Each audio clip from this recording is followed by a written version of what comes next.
Welcome to Blood Axe, the saga of Egil Skallagrimsson, a Viking true crime story.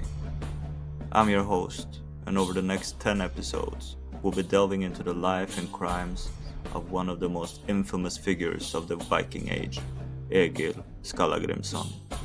Poet, warrior, farmer, murderer. This week, we're starting at the beginning, or as close as we can get to it. We are in Borg, Iceland, sometime in the early 10th century. A child is born into a powerful family. A family with a dark history and an even darker reputation.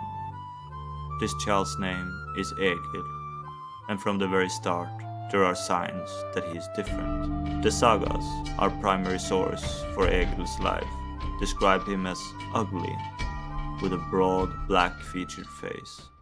Strong, even as a young boy. But it wasn't just his physical appearance that set him apart. It was his temperament. He was moody, volatile, prone to fits of rage that seemed to erupt from nowhere. To understand Egil, we need to understand his family.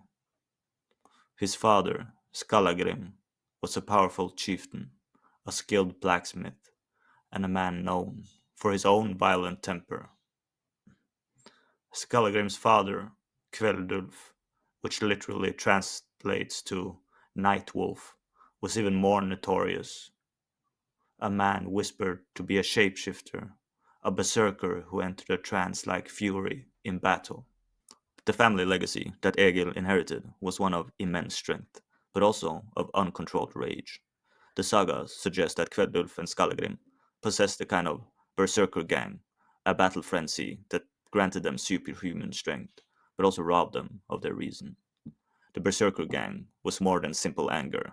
Men who went berserk were said to be immune to pain and to fight with the strength of wild animals.